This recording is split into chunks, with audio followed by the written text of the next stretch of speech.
இப்போ நீங்கள் இந்த காய்கள் பார்க்குறீங்க இல்லையா, இந்த காய் பார்க்கும்போது உங்களுக்கு ஒரு ஏற்கனவே உங்களுக்கு தெரிஞ்ச ஒரு காய் வந்து ஞாபகம் வரலாம்.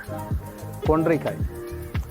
கொன்றை, அதாவது நம்ம மஞ்சள் கொன்றைன்னு சொல்லி கூட ஒரு நல்ல அழகாக பூக்கள் தொங்கி தொங்கி வரும். கொன்றை பூ வந்து சிவனுக்குரியதுன்னு நம்ம இதில் சொல்லியிருக்காங்க, நம்ம இலக்கியங்கள்னு சொல்லியிருக்கிறாங்க. கொன்றை மாலை, அதே மாதிரி கொன்றை வேந்தன் சொல்லி நமக்கு ஒரு இலக்கியமே இருக்குது. இதெல்லாம் நம்ம இலக்கியங்களோடு சம்மந்தப்பட்ட தாவரங்கள். எப்படி நான் திரும்ப சொல்ல வர்றது வந்து நம்ம தமிழை தாவரத்தையும் இலக்கியம் கூட எப்படி சேர்த்து வச்சு இணைச்சி வச்சு பார்க்கணுங்கிறது தான். நம்ம ஆங்கிலத்தில் சொல்கிறோம், டாஃபோடில்ஸ் சொல்கிறோம், அது சொல்கிறோம், இது சொல்கிறோம். ஆனால் வந்து இதையெல்லாம் ஏன் நம்ம சொல்லித்தர மறந்துட்டோம், இதெல்லாம் ஏன் நம்ம புரிஞ்சிக்க மறந்துட்டோங்கிறது தான் நாம் அடிப்படையாக நம்மளையே கேட்க வேண்டிய ஒரு கேள்வி. இது வந்து இப்போ கொன்றை மாதிரி இருக்குது, ஆனால் கொன்றை இலை கிடையாது. அதனால் இது வந்து பூ வர காலங்களில் பார்த்தீங்கன்னா சிவப்பாக இருக்கும் பூ. அதனால் இது செங்கொன்றைன்னு பேர். அது மஞ்சக்கொன்னை, இது செங்கொன்றைன்னு பேர். இந்த செங்கொன்றை வந்து இது ஒரு என்ன சொல்கிறது, ஒரு எண்டமிக், அதாவது ஒரு இடவரை தாவரம். ஒரு குறிப்பிட்ட வரையறுக்கப்பட்ட இடத்துல மட்டுமே இருக்கக்கூடிய தாவரம். அந்த குறிப்பிட்ட வரையறுக்கப்பட்ட இடம் எதுன்னா தென்னிந்தியாவும் ஸ்ரீலங்காவும். இந்த 2 இடத்த தாண்டி எங்கேயும் இது இயல்பாக இல்லை.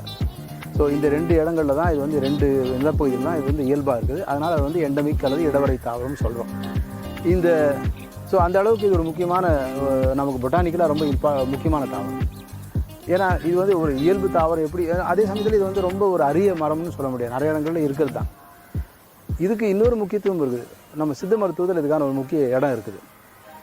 இந்த பட்டையும் சரி, பூக்களும் சரி, கொஞ்சம் அந்த தேமல், வெண்குஷ்டம்ன்றாங்களே, அதை வந்து சரி பண்ணுறதுக்கு அது உதவுதுன்னு சொல்லி ஒரு சில குறிப்புகள் இருக்குது. மற்ற சித்த மருத்துவங்களும் இது பயன்படுத்தப்படுது. ஸோ அதனால் வந்து இது மற்ற வகையிலையும் முக்கியமான தாவரம். குறிப்பாக சொல்லப்போனால் பொட்டானிக்கலாக ரொம்ப முக்கியமான தாவரம். பொட்டானிக்கல் நேம் வந்து கேஷியா ராக்ஸ்பர்கியை. இது வந்து அந்த அவரை குடும்பம், லெக்யூமினேசியன்னு சொல்லுவாங்க இல்லையா, அந்த அவரை குடும்பம், அந்த குடும்பத்தை சேர்ந்தது. இப்போ அவரை குடும்பம்ன்றது ஒரு மிகப்பெரிய குடும்பம். அதில் வந்து நிறைய சிறு குடும்பங்களாக பிரிச்சிருக்கிறாங்க. அந்த சிறு குடும்பங்களில் இது வந்து அந்த சிசால்பினியாய்டியே அப்படிங்கிற ஒரு குடும்பத்தை சேர்ந்தது.